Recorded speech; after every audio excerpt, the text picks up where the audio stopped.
Vamos para a terceira parte da primeira parte, ou terceira aula dessa primeira parte, falar sobre a teologia como ciência. Aprofundar um pouquinho essa afirmação da teologia como ciência e, ao mesmo tempo,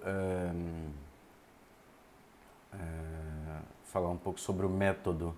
Nós falamos que é um estudo sistemático, ordenado, metódico, sobre Deus e sobre sua revelação, mas não falamos pouco sobre o método, ou quase nada sobre o método.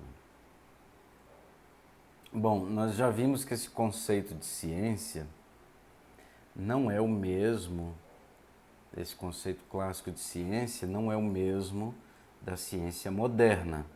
Acho que está evidente já. O conceito de ciência moderna é diferente, é um conceito de ciência empírica, mas quando se fala simplesmente ciência, se pensa logo na ciência empírica. Só que a ciência empírica não é o único modo de ciência existente.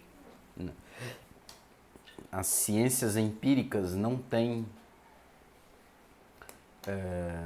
monopólio desse adjetivo científico, do adjetivo científico. Né? Qualquer conhecimento ordenado, sistemático, para Aristóteles, e aqui entra um outro elemento, é sobretudo um conhecimento certo, o conhecimento da essência, né, da coisa, o que aquela coisa é. Aristóteles falava de um conhecimento certo pelas causas.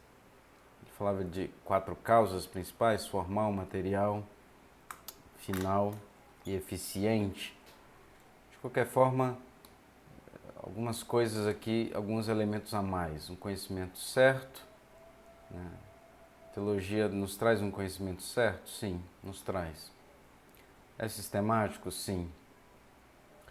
Tem um objeto material bem definido? Tem. Deus e a sua revelação, aquilo que ele falou de si mesmo. Seja material, seja natural, seja sobrenatural. Cada ciência tem o seu método. Cada ciência tem um método diferente. Aliás, Aristóteles chamava atenção nisso no primeiro livro da Metafísica. Ele dizia, por exemplo, que não se pode querer a mesma exatidão matemática em todas as ciências, em todas as áreas. Por exemplo, quando se trata da ética, da ação humana, não se pode querer a mesma exatidão que a matemática. Mas isso esse exemplo ele dá para dizer que cada ciência tem o seu método, porque cada ciência tem o seu objeto. Por exemplo, a matemática tem como objeto os números, ou a quantidade enquanto possível de ser enumerada, o ente enquanto pode ser quantificado.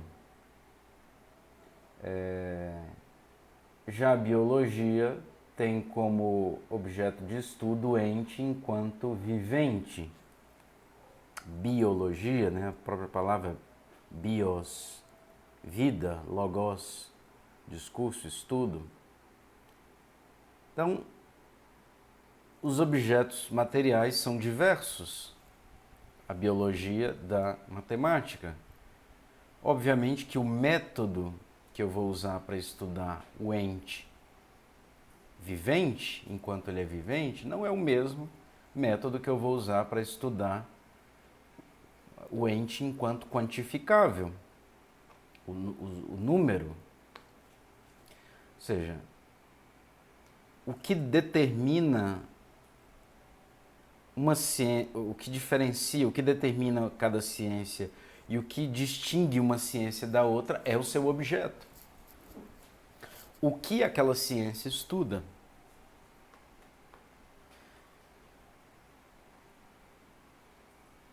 Obviamente, então, que o método da matemática, o método das ciências empíricas, que é o que nós comumente conhecemos como ciência, não servirá de forma absoluta, pelo menos, à teologia.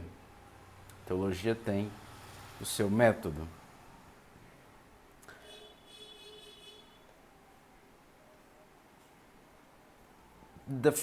Dado esse pressuposto que cada ciência tem o seu método, então aqui nós temos uma defesa, podemos dizer assim, da teologia como ciência, levando em conta a ciência nesse conceito clássico. Né? Como foi a teologia nos inícios, no começo da igreja, da teologia patrística?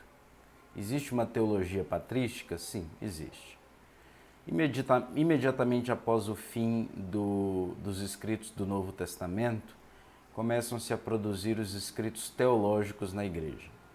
Por exemplo, Santo Inácio de Antioquia, Santo Irineu de Leão, São Justino de Roma e etc. Eles se preocupam de fato com as formulações doutrinais e desenvolvem essas formulações doutrinais com muito rigor teológico, muito rigor científico. Não são fantasias, não são escritos meramente emocionais, mas são escritos verdadeiramente teológicos que refletem sobre a verdade contida na doutrina cristã. Isso é um ponto interessante.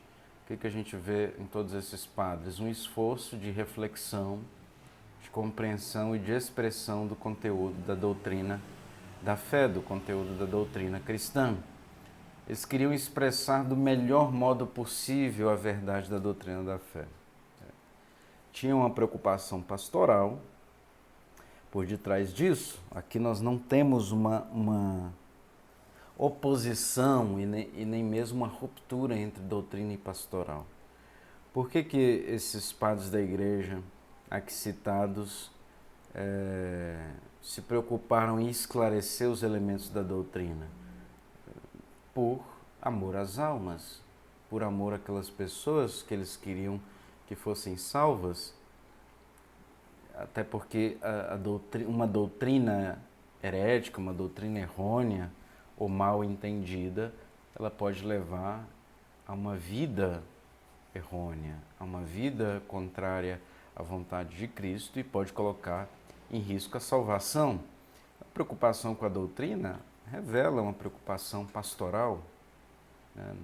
Não precisa necessariamente haver uma ruptura entre doutrina e pastoral. Aliás, não deve haver uma ruptura entre doutrina e pastoral. A preocupação com a doutrina deve ser sempre expressão de uma preocupação pastoral, ou seja, do pastor que quer que as suas ovelhas conheçam a verdade integral. Então essa era a preocupação dos padres da igreja e sim, desde o início da igreja nós temos já uma preocupação teológica muito grande em desenvolver alguns temas. Eu dei o exemplo de Santo Agostinho, por exemplo, no que se refere à Santíssima Trindade, Justino de Roma já também, todos os padres da igreja elaboraram, cada um na sua, digamos assim, em determinadas áreas, desenvolveram bastante elementos da doutrina da fé.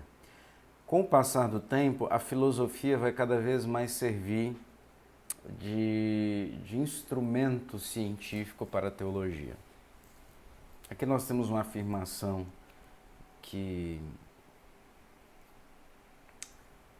em alguns podem causar certa vertigem, certo espanto, da filosofia como serva da teologia.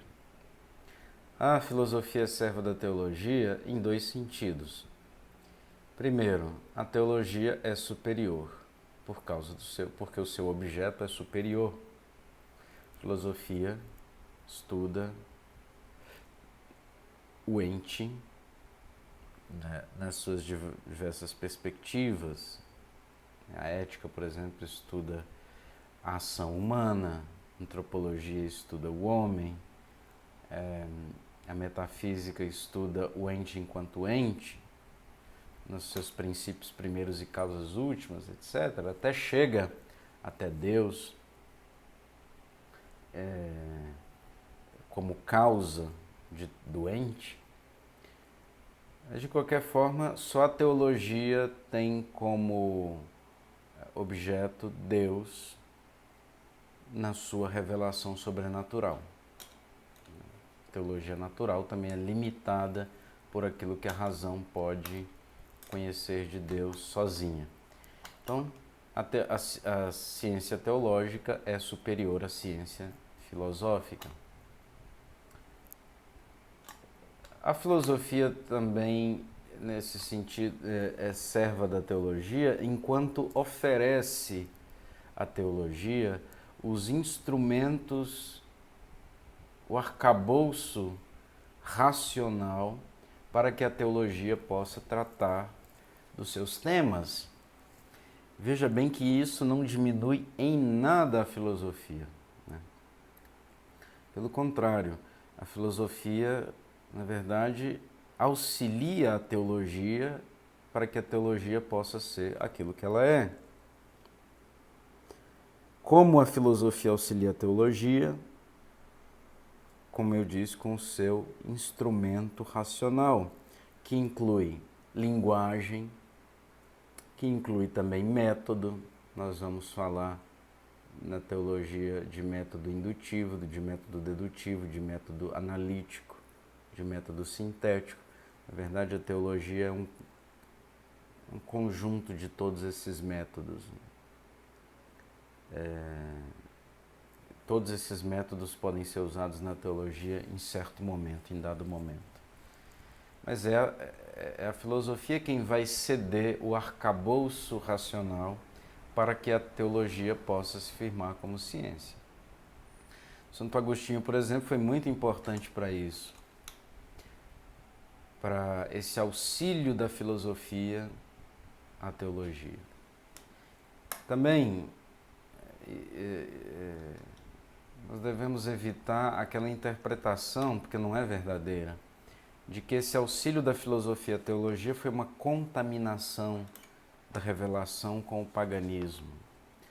Ora, os padres da igreja, na sua maioria, tinham isso bem claro, São Tomás, todos os autores medievais, que o que importa é a verdade. Se algum autor, mesmo que não fosse cristão, tivesse explicado algo com verdade, seria usado, seria útil também em favor da fé.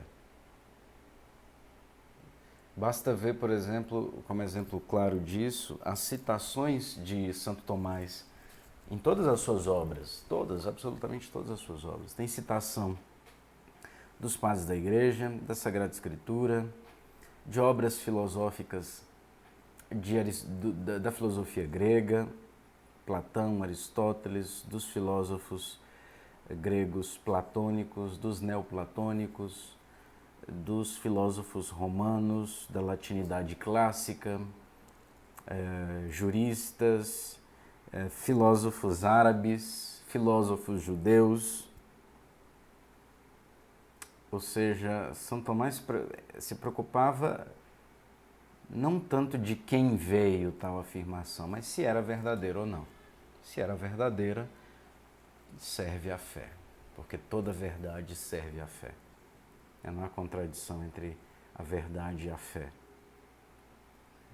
Então, a partir ali dos padres da igreja, nós temos o uso da filosofia, dos termos, dos conceitos e do método filosófico, o método argumentativo, por exemplo, para a teologia. A junção feliz, um casamento feliz entre fé e razão, filosofia e teologia, que infelizmente foi rompido ali na modernidade e até hoje é difícil reconciliar filosofia e teologia, fé e razão, não porque elas sejam inconciliáveis ou seja difícil em si mesmo reconciliar esses dois âmbitos do conhecimento, fé e razão, teologia e filosofia, mas porque tem toda uma carga negativa que vem ali, sobretudo depois da Revolução Francesa, do Iluminismo, que coloca os iluminados pela razão, pela só razão de um lado e a fé como obscurantista do outro. Isso é uma grande falsidade que tem sido repetida ao longo dos anos, mas que muitos estudiosos medievais têm tentado recuperar, superar essa cisão entre fé e razão, filosofia e teologia, fazendo estudos sérios sobre a ciência, sobre a razão na Idade Média, porque na Idade Média a fé estava imbuído no ser humano, na sociedade, em tudo, né? E tirar um pouco essa pecha pejorativa de que na Idade Média não existia ciência, não existia luz, que foi a era da obscuridade, onde a razão não era usada. Pelo contrário, a razão foi profícua na Idade Média e pôde evoluir em muitos aspectos graças à luz da fé, ao auxílio da luz da fé. Então a filosofia deu um grande aporte à estruturação da teologia como ciência. Só para a gente pensar um pouco em relação aos conceitos, se nós falamos por exemplo, das duas naturezas de Cristo. Natureza são conceitos filosóficos. Aristóteles, por exemplo, explica o que é natureza na física, no livro chamado Física. Quando nós falamos de pessoa, é também um conceito filosófico, hipóstases. Quando nós falamos de matéria e forma dos sacramentos, são conceitos aristotélicos, que pegos ali por São Tomás e desenvolvidos.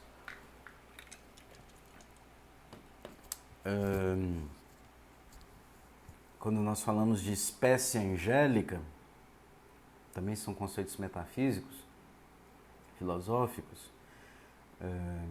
Quando nós falamos de transubstanciação, mudança na Eucaristia, a mudança do pão muda-se na substância do corpo de Cristo, a substância do vinho se muda na substância do sangue de Cristo, permanecendo os acidentes, uma linguagem absolutamente filosófica, mudança da substância, permanência dos acidentes.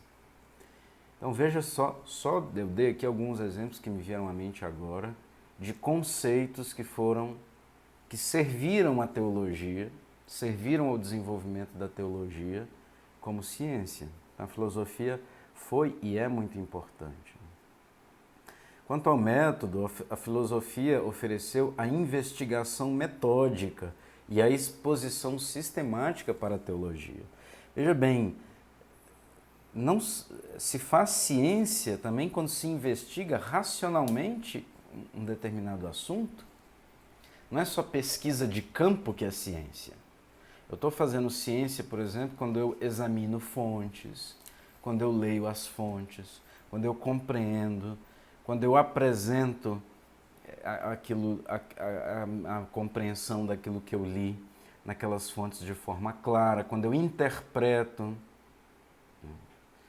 quando eu comparo, quando várias fontes, uma ilumina a outra. Por exemplo, isso acontece na Sagrada Escritura, onde um texto, o Novo Testamento ilumina o Antigo Testamento, trechos do Novo Testamento iluminam outros trechos do Novo Testamento. Então, isso em vários aspectos. Isso é investigação metódica, né? Isso é investigação séria, isso é investigação científica. E depois, uma exposição sistemática para a teologia, né? Se só fizesse ciência as ciências empíricas, por exemplo, as físicas, biológicas, não se poderia dizer que as ciências humanas, por exemplo, são verdadeiras ciências, são verdadeiros estudos. E claro que são, né? Então, como eu disse, como cada ciência se distingue uma da outra pelo seu objeto, cada ciência também vai ter o seu método investigativo. Então a teologia pegou da filosofia essa investigação metódica pela análise e depois exposição sistemática. Investigação metódica. O que significa essa investigação metódica? Significa o esforço do entendimento por alcançar certos princípios da ciência, né? Então, a teologia também haverá certos princípios e, através da compreensão desses princípios, outras conclusões vão poder ser tiradas daqueles princípios teológicos. Exposição metódica, ou seja, o ato de expor acadêmica e pedagogicamente os resultados. É também o esforço por ordenar mentalmente e materialmente os resultados da investigação. Seja ela uma investigação dedutiva, onde eu parto dos princípios para conclusões particulares, seja ela indutiva, onde eu parto de fatos particulares até chegar a princípios universais ou universalmente válidos. Então, a teologia faz isso, né? O ato de expor acadêmica e pedagogicamente os resultados, o esforço por ordenar mentalmente e materialmente, ou seja, escrevendo. Quantos escritos teológicos de grande categoria surgiram através desse esforço? Portanto, qual é o método teológico? Ele parte da observação atenta dos fatos que pertencem à fé, com o esforço do intelecto de compreender, através do exame, do estudo desses dados revelados, contemplar de modo cada vez mais profundo estes fatos, colocando-os de modo adequado no conjunto da fé. Esses fatos devem ser, então, comparados com os princípios gerais conhecidos pela revelação, que são as grandes verdades. Ou seja, as minhas conclusões teológicas não podem nunca estar em dissonância ou em contradição com esses princípios da fé. Então, a pesquisa teológica é uma pesquisa como qualquer outra pesquisa científica, leva em conta as fontes, a análise dessas fontes, o esforço do intelecto para compreender a verdade ali contida na revelação e o esforço por ordenar mentalmente, materialmente e expor essas conclusões tiradas a partir dessa minha análise e estudo sistemático dessas verdades.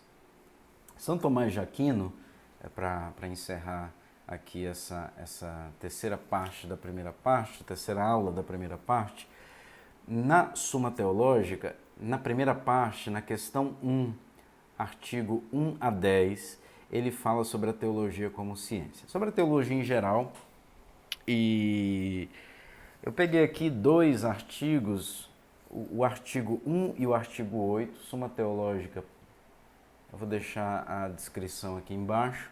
Suma Teológica, primeira parte, questão 1, artigo 2 e artigo 8. No artigo 1, São Tomás pergunta se a doutrina sagrada, olha aí, a doutrina sagrada, ele usa o termo, é uma ciência. E no artigo 8, ele se pergunta se essa doutrina se vale de argumentos. Interessante, né? Se é uma ciência e se essa doutrina sagrada se vale de argumentos. São Tomás entende a teologia sim como ciência. E a ciência, São Tomás entende no sentido de que a teologia parte dos princípios da fé, da revelação ali, para explicar e manifestar outras verdades que provêm desses princípios. Por exemplo, um dado da fé é que Cristo ressuscitou. São Tomás dá o exemplo de que Paulo usa a ressurreição de Cristo para justificar a nossa ressurreição. A ressurreição de Cristo é primícias da ressurreição de cada um de nós. Então, o que aí nós temos? Paulo se comportando como verdadeiro teólogo. Ele, a partir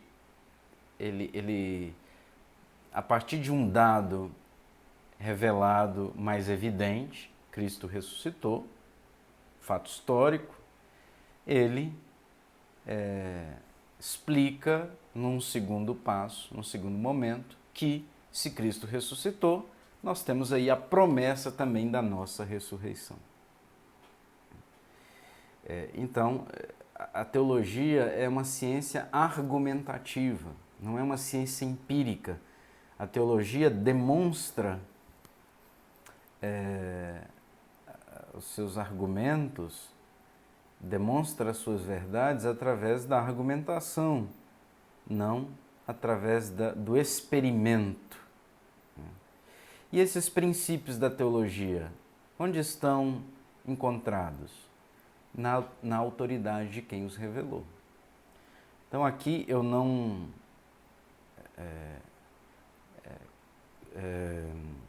como dizer, eu não coloco em xeque os princípios, porque os princípios estão ancorados na fé, na autoridade de Deus que os revelou. Ora, Jesus ressuscitou. Eu estava lá, eu vi? Não. Mas eu sei que é verdade? Sim. Pela fé? Sim. Por quê? Porque essa transmissão dos apóstolos, através dos evangelhos, através da palavra de Deus, é digna de fé, é digna de confiança. Então pode ser aceita como testemunho válido, né? Se fosse um qualquer, que não fosse digno da minha confiança, talvez não teria a mesma adesão, mas como quem testemunhou é digno de confiança, então as premissas da fé estão ancoradas na autoridade de quem as revelou. No caso, Deus por meio dos apóstolos, ali, o trabalho que os apóstolos fizeram de transmitir isso aos primeiros cristãos. A validade, por exemplo, dos princípios das outras ciências estão ancorados na prova, na evidência. Então, por exemplo, as ciências empíricas têm também princípios? Tem. Onde devem estar validados esses princípios? Na experiência. Possibilidade de repetir certo experimento nas mesmas condições por qualquer pessoa. Então, você chega depois a princípios, né? Por exemplo, a água ferve a tantos graus. Isso virou um princípio porque é algo que pode ser experimentado. Então, mas cada ciência chega aos seus princípios de modos diversos, né? A doutrina sagrada, a teologia, utiliza também a razão humana, não para provar a fé, mas para iluminar os pontos que a doutrina ensina. Então, o teólogo e a teologia não quer provar que os dados da fé são verdadeiros, né? Por A mais B, como se fosse uma equação matemática, embora alguns quiseram fazer isso, né?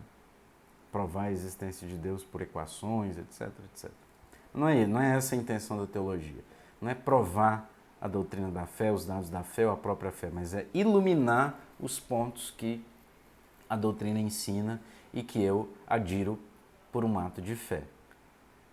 Assim como a graça não suprime a natureza, mas aperfeiçoa a natureza humana, né?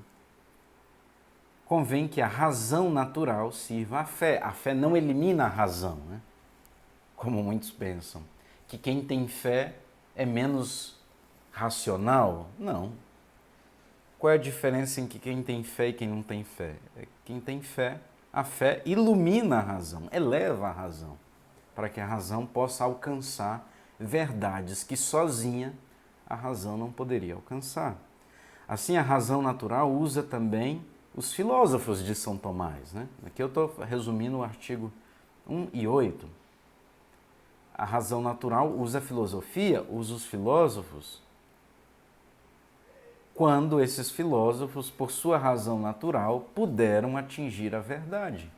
E aí o exemplo que Paulo dá, aliás, que São Tomás dá, é Paulo no seu discurso no Areópago, quando ele fala lá, olha, visitei em Atenas, visitei aqui os altares, vi que vocês são um povo religioso, vi que tem um altar ao Deus desconhecido, cita lá um poeta da época. Ou seja, Paulo também usou, digamos assim, o conhecimento que os gregos tinham atingido pela filosofia para falar de Deus. São Tomás fez isso com maestria.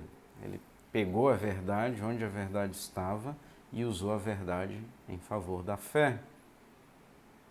Ou seja, para explicar melhor a fé, para que a fé brilhasse de forma maior, mais perfeita, mais forte.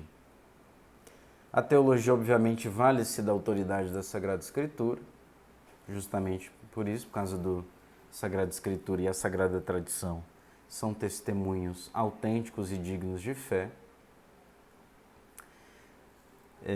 Mas se vale também de todos os recursos, não só da filosofia, mas de qualquer ciência, por exemplo, ciências modernas, que ajudem a compreender melhor a doutrina revelada. Por fim, para o cristão medieval, a teologia era a rainha das ciências, porque